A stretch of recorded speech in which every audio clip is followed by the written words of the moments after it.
Welcome back, everybody. It's Zach here, bringing you guys another fantasy football video. In this one, I'm going to be going over the final 7 games of Week 14, doing my best to help you guys get your lineup set and in front of a really important week here. A lot of us are in win and get in situations. A lot of us are really trying to secure those buys, and making sure we make the right start sit decisions is obviously going to be super critical to that. So we had a pretty fun Thursday night game last night. We got the Cowboys and the Lions. Lions dropping 44 points. Jahmyr Gibbs probably carrying some of you guys into your fantasy playoffs.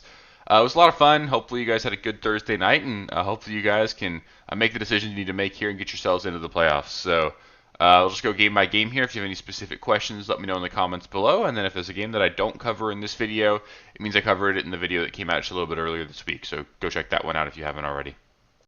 We'll start things off here with a really important AFC North matchup here. We've got the Ravens and the Steelers. For the Ravens, Lamar, more of like a low-end option here. For me, I have him and Jayden Daniels in a league. I picked Jayden Daniels up after he got hurt. I'm leaning Lamar just because I'm a little bit worried about re-aggravation with Jayden Daniels, but I think there are scenarios where you could pick up and stream somebody over Lamar. Like if you've got Matthew Stafford, I think that would have made a lot of sense. It wouldn't have shocked me at all if people went Goff or Dak over Lamar. So I think that's an option there. But of course, it's still Lamar. There's obviously an incredibly high ceiling. It's okay to play him, even if you have obviously been getting burned over the last several of weeks. Outside of him, Derrick Henry, he's in. The Steelers just haven't been able to stop anybody on the ground, and I don't really see that changing. That goes all the way back to last year when the Ravens had like 270 rushing yards on them in the playoffs. I think the Ravens will be able to move the ball on the ground against the Steelers in this one. Zay Flowers, he's more of a wide receiver 3 here. Should have had a much better day last week. He had a kind of garbage OPI call on him that cost him a big touchdown, but even still, getting negative fantasy points is never great. It's okay to bench Zay Flowers, but of course you can play him as well. And then Mark Andrews, more of a low-end streaming option. You need the touchdown. Obviously, relatively good bet to score a touchdown on any given week, but it's just a little bit iffy. I would probably prefer to bench him if I can. For the Steelers, Jaylen Warren really the only one that I want to play. I think DK Metcalf slots in as more of like a wide receiver 3. He does obviously have touchdown upside. He's a guy that'll go to near the goal line, but if you don't get that touchdown with DK, Rodgers hasn't thrown for over 250 yards at any point this season. Without that yardage upside there, it just makes like everybody on the team incredibly touchdown dependent. So that's pretty much it. It's going to be Warren is a must start. DK probably in, but maybe you can do better, and then that's probably it.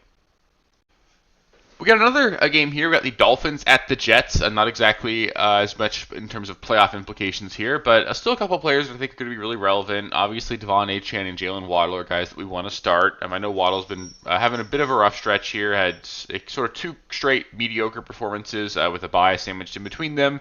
I still think this is a good matchup here. The Jets are not a very good pass defense at all, especially since the loss of Sauce Gardner. Waddle is the only receiver this Dolphins team has, so you're playing Waddle there. And then Darren Waller, a nice play at tight end if you need him. Of course, there's obviously a really low floor associated with him, but very few tight ends carry the ceiling that he does. And unless you've got one of those top-tier options, and if you're streaming the spot, I think Waller is a really great option there. For the Jets, Breece Hall, he's in. He's just a guy that, has been a little bit frustrated in terms of what the passing game usage has been for him, but the matchup's good there. I still feel good about Breece. And then outside of him, both A.D. Mitchell and John Mechie, more of like low-end flex plays. You obviously need a big play for Mitchell. You just need to PPR your way to being okay with Mechie. I would lean A.D. Mitchell just because we know there's a much higher ceiling there, but both the guys are probably guys that I would prefer to sit. But, 14-team leagues, you've got 3 wide receivers, 2 flex spots, that kind of thing. These guys are in play as decent options if you have to go there. Next, we got the Broncos at the Raiders. For the Broncos, R.J. Harvey should be in line for a nice game here. The Raiders are certainly a plus matchup for opposing running backs. It should be a game the Broncos win fairly easily, and that's going to mean that you'll get a lot of potentially garbage time or just run out the clock time there for R.J. Harvey. But the usage was frustrating. I know he had 2 touchdowns last week, so that sort of saved the day. But McLaughlin and Tyler Bidet were seeing the field quite a bit. So just, if you watch the game, you're going to be a little bit frustrated probably with R.J. Harvey in your lineup. Outside of that, Bo Nix probably in. Again, this is a game you'd expect the Broncos to score quite a bit in. They shouldn't really face a whole lot of pushback from the Raiders. I know the last time these 2 teams played, it was like 10-7. But I'd expect a better performance here out of Denver in this one. Makes Courtland Sutton probably a must start here. He's more of like a low-end wide receiver 2, but those are the kinds of guys that you're playing pretty much every week. And then outside of Sutton, I think Pat Bryant, Troy Franklin, and Evan Ingram are both just all 3 just like low-end options that I would prefer to sit. It feels like maybe one of those guys comes through, and 1 in 3 odds aren't really all that great, so I prefer to sit those guys if I can. For the Raiders, it's pretty easy. Brock Bowers is a must start every single week. You're probably going to play Genti because he's a running back and he doesn't come off the field, and that's pretty much it. None of the other wide receivers are good. You can't play Geno. It's Bowers and Genti, and then call it a day for the Raiders every single week. Got a fun game here. We got the Rams at the Cardinals. The Rams are super easy here. You're playing all of them, so Puka, Adams, Kyren, and Stafford. They're all must starts. The Cardinals, though, they're a lot trickier. As far as the running backs go, I would prefer to sit all of them. It's seeming more and more likely that we're not going to get Trey Benson back, which means he'd be out for the season. So Bam Knight becomes a valuable piece to have the rest of the ways because he's going to be the starting running back for a team that's putting up points. This is a tough matchup, though. The Rams are really good against the run. I would prefer to not play Bam Knight if I could avoid it, but if you need to play him, you could do worse for sure. For the pass catchers, Marvin Harrison Jr. didn't practice on Thursday. It seems more and more likely that he's not going to play, but if he plays, I think you just use him as like a wide receiver 3, and if he sits, I think Michael Wilson becomes a really strong option, a guy that you almost have to start. If Marvin Harrison does play, I think you can still play Michael Wilson, but the floor is obviously a lot lower. I think he'd be better than he was last week here. The Rams, if you're going to beat them, you have to throw on them, and I think the Cardinals will still be able to move the ball. They'll be playing from behind in this one, so you can certainly use Michael Wilson, but there's just a scenario where it's a little bit disappointing, especially if Marv is out there. Trey McBride, obviously a must start every single week, and then Jacoby Brissett, more of like a low-end quarterback one. The matchup doesn't really scare me, at least for opposing quarterbacks. We just saw Bryce Young put a big game against the Rams, so you can play Brissett, but it's possible you've got a better option as well. It just depends on what your matchups and options are. Next, we got the Bears at the Packers. The Bears are super frustrating, honestly. DeAndre Swift for them, more of like a low-end running back 2. Kyle Monangai a little bit behind him is a touchdown-dependent running back 3. And it feels bad saying that for two guys that just combined for like 250 rushing yards and 2 touchdowns against one of the best run defenses in the NFL. So it's really possible I'm really too low on those guys. If you really believe in them and you want to get them in your lineup, I think that's totally fine. And you're probably playing Swift. I think Monangai is a guy that's probably on a lot of lineups there. So maybe you're playing them anyway, but just I'm not exactly super high on those guys just because the matchup against Green Bay is still pretty tough. Colston Loveland, more of a low-end tight end 1, does have upside, obviously. He's athletic, can break tackles, which, for tight ends, that's actually not very common. So I think you can play Loveland if you have to. And outside of that, I don't really want to play Caleb Williams. Again, the matchup scares me here. Caleb's been super boom or bust from a fantasy standpoint. This doesn't really set itself up as a boom matchup here. As far as the wide receivers go, Rome would still be the wide receiver I would play if I have to play one, but I'm honestly totally fine sitting all of them. I'm leaning towards sitting Rome for Michael Wilson in a league. I was honestly on the verge of playing Isaac Tesla over Rome if Amon-Ra had sat out. So, it's obviously, he's not a guy you have to start by any means. I know it's been super rough, and I think it's okay to pivot if you have to. That being said, as soon as you pivot, he's going to probably go for 150 and 2, but that's just how it goes. For the Packers, Josh Jacobs, he's in. You're playing him every single week. Christian Watson, a really nice flex play. Obviously, has the most upside on a week-to-week basis for these guys. Deep threat. They're using him near the red zone. I would feel okay about playing him.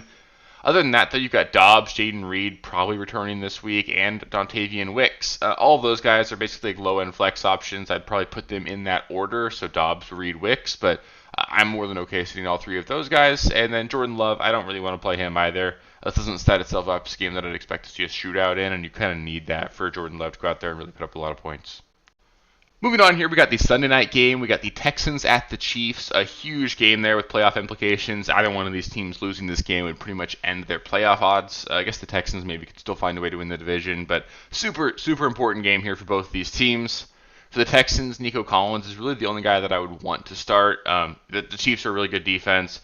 There's no real reliable production on the Houston side of the ball, so it's going to be Nico, and that's about it. Woody Marks is like a low-end running back too if you have to play him, but I would prefer not to if I could avoid that. And then Jaden Higgins, more of a low-end flex play that I would also prefer to sit in this one.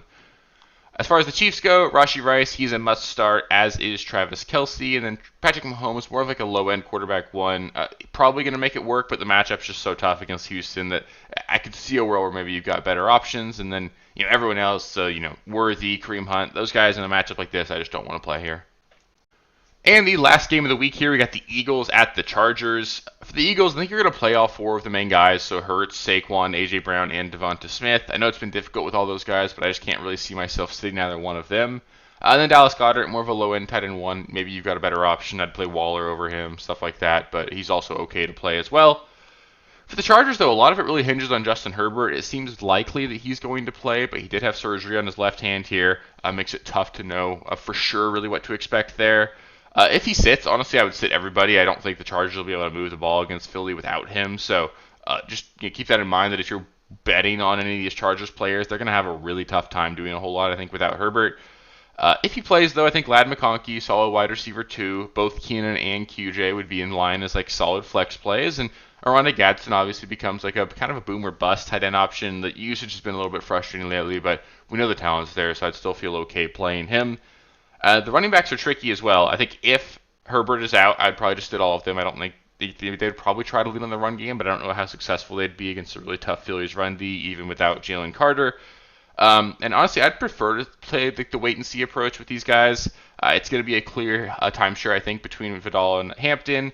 I bet it's probably pretty close to a 50-50 split. And whenever you have those, it's really tough to get a whole lot of value out of anybody. So I think if you have to play Hampton, you can. He's the one I would play if I had to go there. I'd play him over Vidal, assuming he returns. But it's okay to sit all of them if you have to there. So that'll do it for the starts and sits this week. Up next, we'll have the playoffs, right? So we're through 14 weeks here. We got the fantasy playoffs kicking off in week 15, so hopefully you guys can get through this week, get the wins you need to, and get yourselves into the playoffs. If you have any specific start-sit questions, let me know in the comments below. I will be happy to help you guys out with those. And then, of course, if you haven't already, make sure you subscribe to the channel. We'll put out more waiver videos next week. We'll put out more starts and sits videos. We're going to do what we can to get you through the playoffs and get you guys some championships. So appreciate you guys. If you made it this far, give the video a thumbs up, and I will catch you guys with the next one. Peace. Thank you guys for watching. If you haven't already, please be sure to subscribe to the channel, like the video, check out these other videos here if you haven't. If you want more content, please feel free to follow me on Twitter at RealSteelFFB. I'll be more active on there as the season goes on. Thanks. Catch you later.